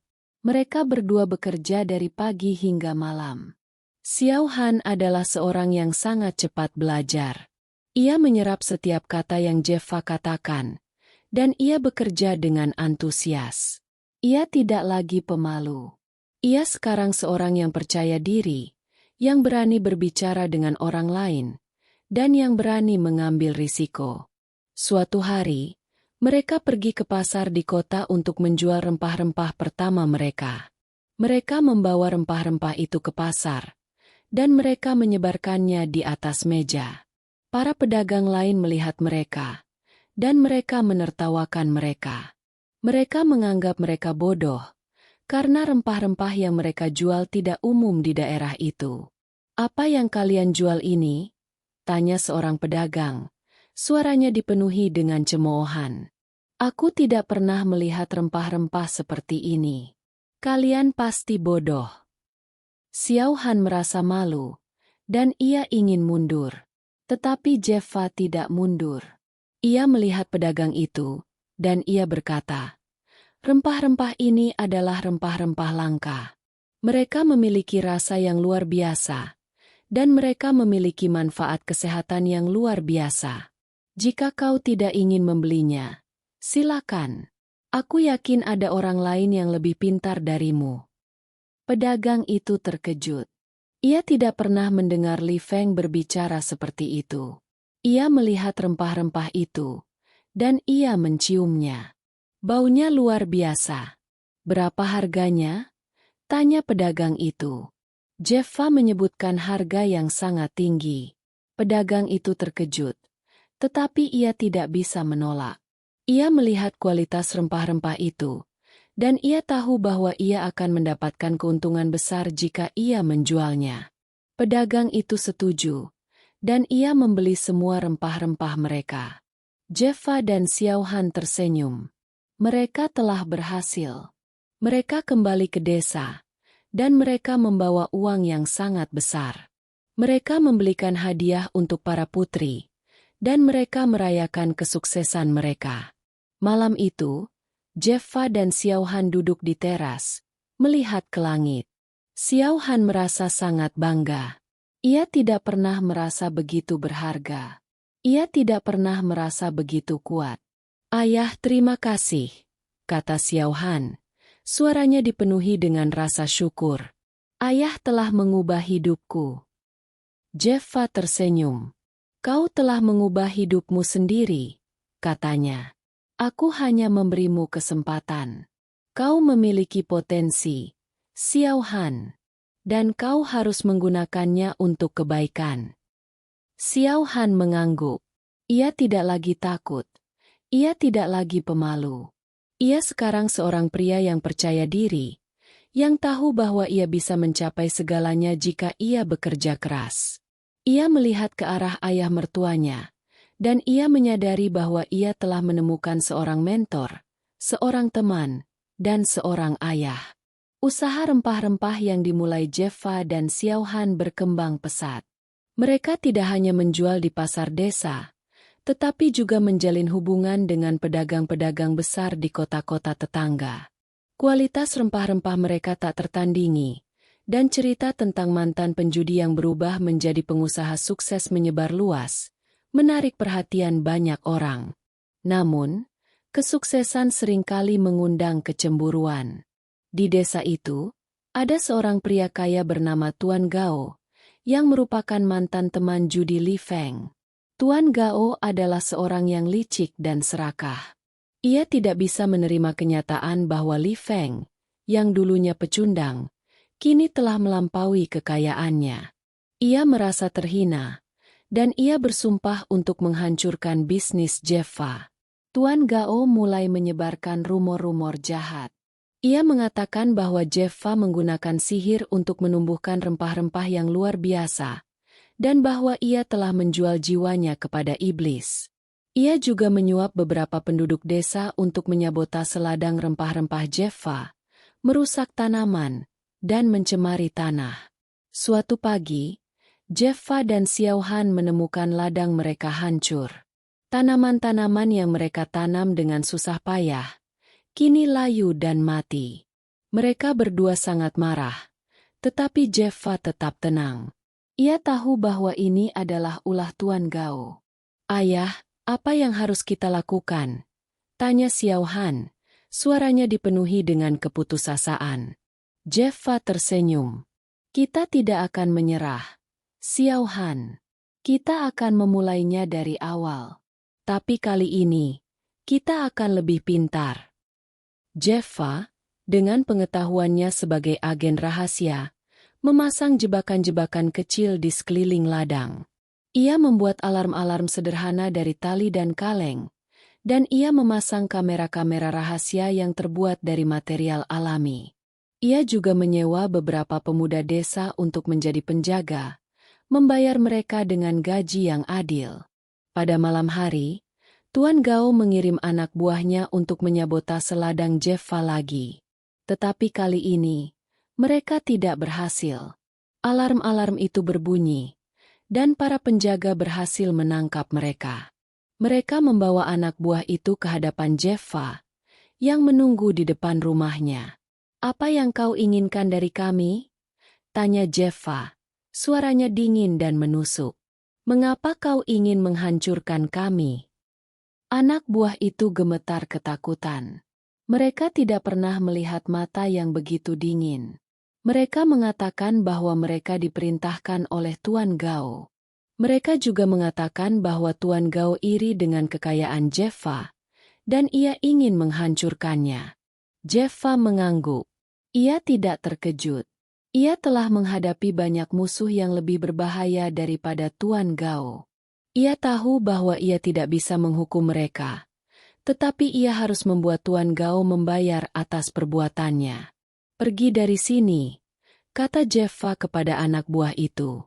"Dan katakan kepada Tuan Gao bahwa jika ia berani mengganggu kami lagi, ia akan menyesal seumur hidupnya." Anak buah itu lari ketakutan, dan mereka melaporkan semuanya kepada Tuan Gao. Tuan Gao sangat marah. Ia tidak bisa mempercayai bahwa Li Feng yang pecundang itu bisa mengalahkannya. Ia memutuskan untuk menggunakan cara yang lebih licik. Ia pergi ke kota, dan ia menyebarkan rumor palsu bahwa rempah-rempah Jeffa mengandung racun. Ia menyuap pejabat-pejabat lokal, dan ia meminta mereka untuk menutup bisnis Jeffa. Keesokan harinya, seorang pejabat lokal datang ke rumah Jeffa, dan ia mengatakan bahwa bisnisnya harus ditutup. "Kami telah menerima keluhan dari para pedagang," kata pejabat itu. "Mereka mengatakan bahwa rempah-rempahmu beracun. Kami harus menutup bisnismu sampai kami bisa menyelidikinya." Jeffa tahu bahwa ini adalah pekerjaan Tuan Gao. Ia tersenyum. Ia tidak panik. Ia tahu bahwa ia harus membuktikan bahwa rempah-rempah mereka tidak beracun. "Silakan, Tuan," kata Jeffa. "Silakan ambil rempah-rempah kami. Bawa mereka ke lab, dan ujilah. Aku yakin bahwa hasilnya akan membuktikan bahwa rempah-rempah kami bersih." Pejabat itu setuju, dan ia mengambil beberapa kantong rempah-rempah Jeffa. Setelah ia pergi, Xiao Han merasa putus asa. "Ayah, bagaimana jika mereka memanipulasi hasilnya?" Jeffa tersenyum. "Jangan khawatir, Xiao Han. Aku sudah memikirkan itu." Ia membuka sebuah tas kecil, dan ia mengeluarkan beberapa bungkus kecil rempah-rempah. "Aku telah menyembunyikan beberapa sampel di tempat yang aman," katanya. "Aku akan membawa mereka ke kota, dan aku akan bertemu dengan seorang teman lama. Ia akan membantuku membuktikan bahwa rempah-rempah kita bersih." Jeffa, dengan pengetahuan luasnya, tahu bahwa ada cara untuk mengelabui pejabat-pejabat yang korup. Ia pergi ke kota, dan ia pergi ke rumah seorang tabib terkenal. Tabib itu adalah seorang yang sangat dihormati, dan ia tidak bisa dibeli. Jeffa membawakan rempah-rempah itu kepadanya, dan ia meminta bantuan. Tabib itu memeriksa rempah-rempah itu, dan ia mengangguk. Rempah-rempah ini bersih, katanya. Mereka memiliki kualitas yang luar biasa. Siapa yang mengatakan bahwa mereka beracun? Jeffa menceritakan semuanya. Tabib itu marah. Ia tahu bahwa Tuan Gao adalah seorang yang jahat. Ia memutuskan untuk membantu Jeffa. Ia pergi ke kantor pejabat lokal, dan ia mengancam akan membongkar kejahatan mereka. Pejabat-pejabat itu ketakutan, dan mereka segera mengubah keputusan mereka. Mereka mengatakan bahwa rempah-rempah Jeffa bersih, dan mereka meminta maaf atas kesalahan mereka. Berita itu menyebar luas. Tuan Gao sangat marah. Ia tidak bisa mempercayai bahwa ia telah dikalahkan lagi. Ia tahu bahwa ia tidak bisa mengalahkan Jeffa dengan cara-cara kotor. Ia harus menggunakan cara yang lebih berbahaya. Jeffa dan keluarganya kembali ke rumah, dan mereka disambut oleh sorakan penduduk desa. Mereka semua tahu bahwa Jeffa adalah seorang pria yang kuat, yang tidak bisa dikalahkan. "Ayah, kau benar-benar hebat," kata Xiao Han. Suaranya dipenuhi dengan rasa bangga. Jeffa tersenyum. "Kita berhasil, Xiao Han. Kita telah mengalahkan mereka." Namun, Jeffa tahu bahwa Tuan Gao tidak akan menyerah. Ia tahu bahwa Tuan Gao akan datang lagi. Dan ia harus bersiap. Kekalahan Tuan Gao di depan umum membuatnya semakin dipenuhi amarah dan rasa malu. Ia tidak bisa tidur, makan, atau berpikir dengan jernih. Satu-satunya hal yang ia inginkan adalah balas dendam. Ia mulai menyadari bahwa Li Feng yang sekarang jauh berbeda dari Li Feng yang ia kenal. Ia memiliki kecerdasan, ketenangan, dan kekejaman yang mematikan. Tuan Gao tahu bahwa ia tidak bisa mengalahkan Jeffa sendirian. Ia harus mencari bantuan. Ia pergi ke kota, dan ia bertemu dengan seorang pria yang kuat dan berbahaya, yang dikenal sebagai Tuan Chen. Tuan Chen adalah seorang pemimpin dari sebuah geng kriminal yang terkenal di kota itu. Ia adalah seorang yang tidak mengenal belas kasihan, dan ia adalah seorang yang sangat serakah. Tuan Gao menawarkan Tuan Chen banyak uang. "Aku ingin kau membantuku," katanya. "Aku ingin kau menghancurkan seorang pria bernama Li Feng. Ia dulunya seorang penjudi yang bangkrut, tetapi sekarang ia sangat kaya. Ia menghina aku, dan ia merusak reputasiku. Aku ingin kau menghancurkan bisnisnya, dan aku ingin kau membunuhnya." Tuan Chen tersenyum. "Li Feng, kau bilang? Aku sudah dengar tentang dia. Ia adalah pria yang membunuh harimau. Ia adalah orang yang kuat. Tapi tidak ada orang yang tidak bisa aku kalahkan, jika aku dibayar dengan cukup." Tuan Gao memberikan uang itu kepada Tuan Chen, dan ia setuju untuk membantunya. Mereka berdua merencanakan serangan terhadap Jeffa dan keluarganya. Sementara itu, Jeffa tidak tinggal diam. Ia tahu bahwa Tuan Gao tidak akan menyerah. Ia menggunakan keahliannya sebagai agen rahasia untuk mengumpulkan informasi. Ia menyuap beberapa penjudi di kota, dan ia mendapatkan informasi tentang Tuan Gao dan Tuan Chen. Jeffa mempelajari bahwa Tuan Chen adalah seorang yang sangat kejam. Ia tidak akan segan-segan untuk membunuh siapapun yang menghalangi jalannya. Ia juga tahu bahwa Tuan Chen tidak pernah bekerja sendirian. Ia memiliki jaringan yang besar, dan ia memiliki banyak anak buah. Jeffa juga menyadari ada sesuatu yang aneh. Ia mendengar rumor bahwa ada sebuah organisasi rahasia yang menguasai kota-kota terpencil, dan bahwa mereka adalah orang-orang yang mengendalikan para penagih utang. Ia menyadari bahwa Tuan Gao mungkin hanyalah pion dari sebuah permainan yang lebih besar. Jeffa mulai menyelidiki lebih dalam. Ia menyusup ke sarang Tuan Chen, dan ia berhasil menemukan sebuah buku catatan. Di dalamnya, terdapat nama-nama, tanggal, dan informasi tentang pengiriman-pengiriman yang mencurigakan. Jeffa menyadari bahwa Tuan Chen adalah seorang penyelundup senjata. Dan ia juga menyadari bahwa Tuan Chen dan Tuan Gao adalah bagian dari konspirasi yang lebih besar. Jeffa kembali ke rumah, dan ia menceritakan semuanya kepada Xiao Han. Xiao Han terkejut.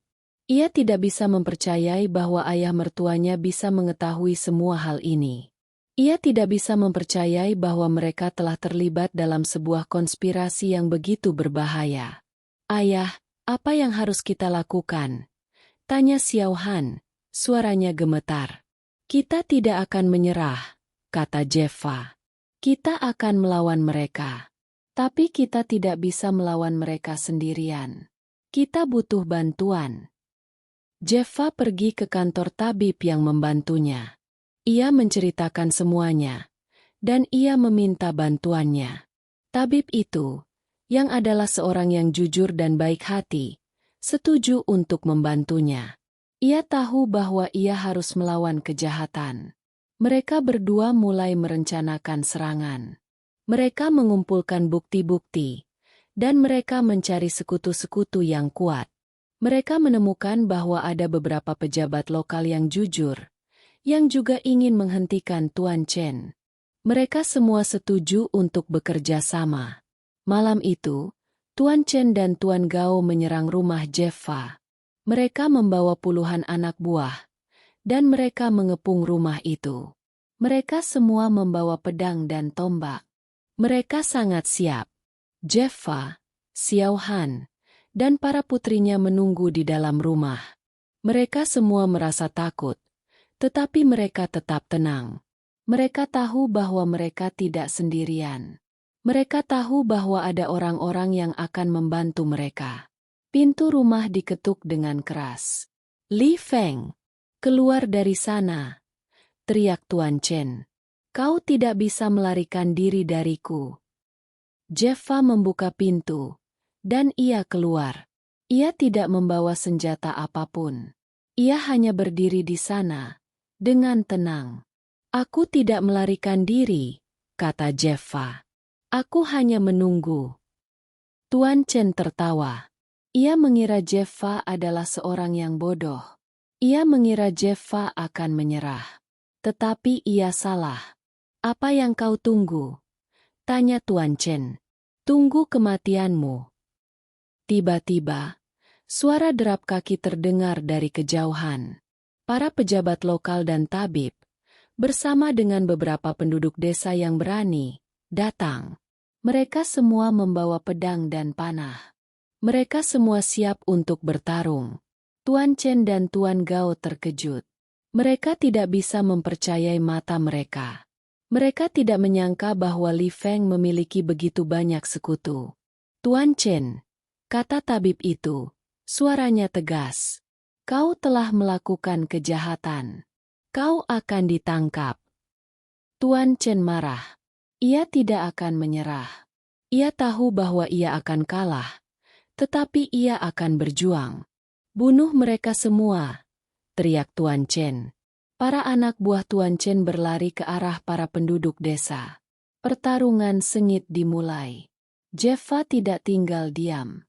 Ia menggunakan keahliannya sebagai agen rahasia untuk melawan mereka. Ia bergerak dengan cepat. Ia memukul dan menendang, dan ia mengalahkan anak buah Tuan Chen satu persatu. Xiao Han juga berjuang dengan berani.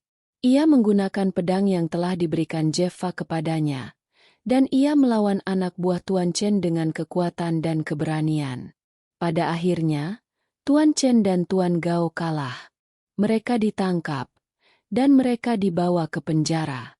Jeffa dan keluarganya, bersama dengan para penduduk desa yang berani, merayakan kemenangan mereka. Mereka semua tahu bahwa mereka telah mengalahkan kejahatan. Mereka semua tahu bahwa mereka telah menjadi pahlawan. Malam itu, Jeffa dan keluarganya duduk di teras, melihat ke langit yang cerah. Jeffa tahu bahwa mereka telah melewati rintangan terbesar mereka. Mereka telah menghadapi konspirasi yang paling gelap, dan mereka telah mengalahkannya. Mereka telah berjuang bersama, dan mereka telah menang. Kemenangan Jeffa atas Tuan Gao dan Tuan Chen tidak berlangsung tanpa pengorbanan. Beberapa penduduk desa terluka dalam pertempuran itu, dan Jeffa sendiri menderita luka yang cukup dalam. Namun, tidak ada yang menyesal. Mereka semua tahu bahwa mereka telah berjuang untuk kebebasan dan keadilan, dan mereka telah menang. Jeffa, yang terluka, dirawat oleh keluarganya. Para putrinya, yang kini menjadi perawat, merawatnya dengan penuh kasih sayang. Mereka membersihkan lukanya, mereka mengganti perbannya, dan mereka memberinya makanan. Jeffa merasa sangat bersyukur. Ia tidak pernah berpikir bahwa ia bisa merasakan kasih sayang seperti ini. Selama Jeffa dalam masa pemulihan, Xiao Han mengambil alih bisnis rempah-rempah. Ia bekerja keras, dan ia membuktikan bahwa ia adalah seorang yang sangat cakap. Ia tidak hanya mengelola bisnis itu, tetapi ia juga memperluasnya, menjalin hubungan dengan pedagang-pedagang dari kota-kota lain. Suatu hari, seorang utusan dari istana datang ke desa. Ia membawa sebuah pesan dari kaisar, yang telah mendengar tentang cerita Jeffa. Kaisar sangat terkesan dengan keberanian Jeffa, dan ia ingin memberinya penghargaan. Ia mengundang Jeffa ke istana untuk menemuinya. Jeffa merasa curiga. Ia tahu bahwa istana adalah tempat yang berbahaya. Ia tahu bahwa ada banyak intrik dan konspirasi di dalamnya.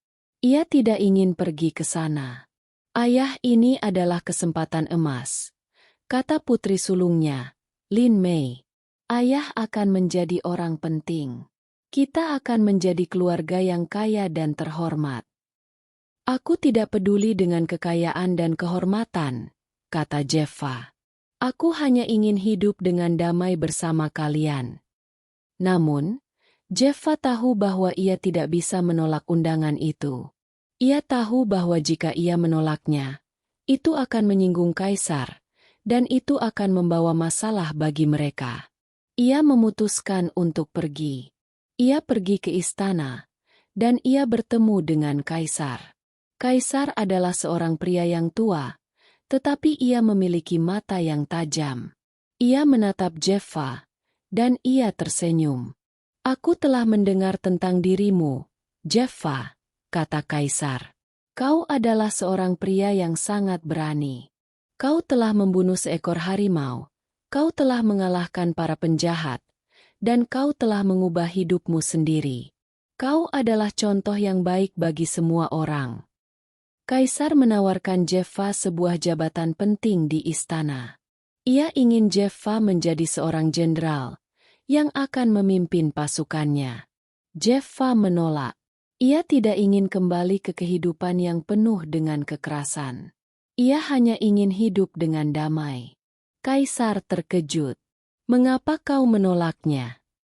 Aku sudah menemukan arti baru dalam hidupku, kata Jeffa. Aku sudah menjadi seorang ayah. Dan aku ingin menjadi seorang ayah yang baik. Aku tidak ingin meninggalkan keluargaku lagi. Kaisar mengangguk. Aku mengerti, katanya. Kau adalah seorang pria yang sangat berharga. Aku akan memberimu sebuah hadiah. Aku akan memberimu gelar kehormatan. Dan aku akan memberimu tanah yang luas. Dan aku akan membebaskanmu dari semua pajakmu. Kau bisa hidup dengan damai bersama keluargamu. Jeffa tersenyum. Terima kasih, Yang Mulia, katanya. Jeffa kembali ke desa, dan ia menceritakan semuanya kepada keluarganya. Mereka semua merasa sangat bahagia. Mereka tidak lagi takut. Mereka tidak lagi sedih. Mereka telah menemukan kebahagiaan sejati. Namun, kebahagiaan mereka tidak berlangsung lama. Sebuah konspirasi yang lebih besar, yang melibatkan kaisar dan para pejabat tinggi, mulai terungkap. Jeffa, dengan naluri agennya, menyadari bahwa ada sesuatu yang salah. Ia mulai menyelidiki, dan ia menemukan bahwa seorang pejabat tinggi, yang merupakan tangan kanan kaisar, adalah seorang pengkhianat. Ia adalah orang yang mengatur semuanya. Ia menyuap Tuan Gao dan Tuan Chen. Ia mengendalikan para penagih utang, dan ia adalah orang yang ingin menghancurkan Jeffa. Jeffa tahu bahwa ia harus menghentikannya. Ia harus melawan. Sekali lagi. Tetapi kali ini, ia tidak akan sendirian. Ia akan bertarung bersama keluarganya. Jeffa kembali ke istana, tetapi kali ini, ia tidak sendirian. Ia membawa Xiao Han, dan ia membawa bukti-bukti yang ia kumpulkan. Ia pergi ke hadapan kaisar, dan ia menceritakan semuanya. Kaisar terkejut. Ia tidak bisa mempercayai bahwa orang yang ia percaya adalah seorang pengkhianat. Kaisar sangat marah. Ia memerintahkan untuk menangkap pengkhianat itu. Namun, pengkhianat itu melarikan diri. Ia tahu bahwa ia tidak bisa melarikan diri dari kaisar. Ia memutuskan untuk melawan. Ia mengumpulkan pasukannya, dan ia menyerang istana. Pertarungan sengit dimulai. Para prajurit kaisar, yang tidak siap, terkejut. Mereka tidak bisa melawan pasukan pengkhianat itu. Jeffa, dengan naluri agennya, memimpin pertempuran. Ia menggunakan taktik gerilya, dan ia menggunakan kecerdasannya untuk mengalahkan pasukan pengkhianat itu. Xiao Han, yang berada di samping Jeffa, bertarung dengan berani. Ia menggunakan pedangnya, dan ia melawan musuh-musuh dengan kekuatan dan keberanian. Pertarungan itu berlangsung selama berjam-jam. Banyak orang yang terluka, banyak orang yang gugur. Tetapi Jeffa tidak menyerah. Ia tahu bahwa ia harus menang. Ia harus melindungi kaisar, dan ia harus melindungi keluarganya. Pada akhirnya, Jeffa berhasil mengalahkan pengkhianat itu. Ia menusukkan pedangnya ke jantung pengkhianat itu, dan ia membunuhnya. Setelah pertempuran, kaisar sangat berterima kasih kepada Jeffa. Ia berlutut di depannya, dan ia berkata, "Kau adalah pahlawan. Kau telah menyelamatkan diriku, dan kau telah menyelamatkan negeriku." Kaisar menawarkan Jeffa jabatan yang lebih tinggi. Ia ingin Jeffa menjadi seorang jenderal besar, yang akan memimpin pasukannya. Jeffa menolak. "Aku sudah bilang, Yang Mulia," kata Jeffa. "Aku hanya ingin hidup dengan damai bersama keluargaku." Kaisar mengangguk. "Aku mengerti," katanya. "Kau adalah seorang pria yang sangat berharga. Aku akan memberimu sebuah hadiah. Aku akan memberimu sebuah rumah besar di istana, dan kau akan menjadi penasihat pribadiku. Kau bisa hidup dengan damai di sini, dan kau tidak perlu khawatir tentang apapun." Jeffa menerima tawarannya. Ia kembali ke desa, dan ia menceritakan semuanya kepada keluarganya. Mereka semua merasa sangat bahagia. Mereka tidak lagi takut. Mereka tidak lagi sedih. Mereka telah menemukan kebahagiaan sejati. Mereka pindah ke istana, dan mereka hidup dalam kebahagiaan dan kemakmuran. Jeffa, yang dulunya seorang agen rahasia, kini menemukan tujuan baru dalam hidupnya. Ia adalah seorang ayah, seorang mentor, dan seorang pahlawan. Ia telah kehilangan segalanya, tetapi ia telah mendapatkan sesuatu yang lebih berharga. Ia telah mendapatkan keluarga. Ia tersenyum, dan ia merasa damai. Ia tahu bahwa ia telah menemukan arti baru dalam hidupnya. Kehidupan di istana adalah sesuatu yang tidak pernah dibayangkan oleh Jeffa maupun keluarganya. Mereka tidak lagi tinggal di rumah kayu yang bobrok, tetapi di sebuah paviliun mewah dengan taman pribadi yang rimbun dan kolam ikan yang jernih. Pakaian mereka bukan lagi kain lusuh, melainkan sutra halus yang dijahit dengan tangan. Makanan mereka bukan lagi seadanya, tetapi hidangan istimewa yang disajikan oleh para koki istana. Mereka hidup dalam kemewahan yang tak terbatas, tetapi yang paling berharga bagi mereka bukanlah kekayaan itu sendiri, melainkan kedamaian dan kebahagiaan yang akhirnya mereka temukan. Sebagai penasihat pribadi Kaisar, Jeffa menjalani hari-harinya dengan bijak. Ia menggunakan pengetahuannya yang luas tentang taktik, intelijen, dan strategi untuk membantu Kaisar memerintah dengan adil. Ia menasihati Kaisar tentang reformasi pertanian, perdagangan, dan bahkan pendidikan. Ia tidak lagi bergerak dalam bayangan, tetapi ia adalah cahaya yang membimbing seluruh negeri. Reputasinya menyebar luas, dan ia dihormati oleh semua orang.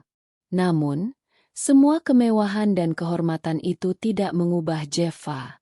Ia tetap menjadi pria yang sederhana dan rendah hati. Setiap sore, ia meninggalkan urusan istana dan kembali ke pavilionnya untuk menghabiskan waktu bersama keluarganya. Ia mengajari putri-putrinya tentang dunia modern. Ia menceritakan tentang teknologi, sejarah, dan ilmu pengetahuan yang tidak mereka ketahui. Lin Mei, putri sulungnya, menjadi seorang wanita yang percaya diri. Ia menggunakan pengetahuannya yang didapat dari Jeffa untuk memulai bisnisnya sendiri di istana, membuat dan menjual perhiasan yang sangat indah. Ia menjadi seorang pengusaha wanita yang sangat sukses. Lin Hua, putri keduanya, menjadi seorang yang sangat terpelajar. Ia menghabiskan hari-harinya di perpustakaan istana, membaca buku-buku tentang sejarah, filsafat, dan ilmu pengetahuan. Ia menjadi seorang cendekiawan yang dihormati, dan ia sering berdiskusi dengan Jeffa tentang hal-hal yang ia baca. Lin Fen, putri ketiganya, menjadi seorang seniman. Ia menemukan bakatnya dalam melukis, dan ia melukis pemandangan yang indah dan penuh warna. Lukisannya sangat dihargai, dan ia sering diundang untuk melukis potret-potret para bangsawan. Lin Yu, putri bungsunya, tetap menjadi yang paling polos dan bahagia. Ia menghabiskan waktunya dengan bermain di taman, dan ia sering meminta Jeffa untuk menceritakan cerita-cerita tentang petualangan. Ia adalah pengingat konstan bagi Jeffa tentang arti kebahagiaan sejati. Xiao Han, menantu Jeffa, tidak lagi menjadi seorang yang pemalu. Ia menjadi seorang yang sangat dihormati. Ia mengelola bisnis keluarga, dan ia menjadi seorang pengusaha yang sukses. Ia adalah tangan kanan Jeffa, dan ia adalah seorang yang sangat setia. Suatu malam, ketika seluruh keluarga sedang makan malam bersama, Jeffa melihat ke arah mereka, dan ia merasa damai. Mereka semua tertawa, mereka semua bahagia, dan mereka semua terlihat sehat. Jeffa tahu bahwa ia telah berhasil. Ia tidak lagi Jeffa sang agen rahasia. Ia adalah seorang ayah, seorang mentor, dan seorang pahlawan. Masa lalunya sebagai agen rahasia telah menjadi kenangan yang jauh. Ia telah menemukan tujuan baru dalam hidupnya. Tujuan itu bukanlah untuk menyelamatkan dunia, melainkan untuk melindungi dan mencintai keluarganya. Ia telah kehilangan segalanya, tetapi ia telah mendapatkan sesuatu yang lebih berharga. Jeffa, yang dulunya adalah seorang pria yang terbiasa dengan kesepian dan bahaya, kini menemukan arti kebahagiaan dalam kebersamaan. Ia telah jatuh dari puncak, tetapi ia telah bangkit sebagai seorang yang lebih baik. Kisahnya adalah sebuah pelajaran bahwa kekuatan sejati tidak terletak pada seberapa besar yang kau hancurkan, tetapi pada seberapa banyak yang kau bangun. Ia memejamkan mata, dan ia tersenyum. Ia tidak lagi Jeffa si agen rahasia. Ia adalah Jeffa, kepala keluarga yang penuh kasih dan bahagia. Dan ia tahu bahwa ia telah menemukan akhir yang bahagia.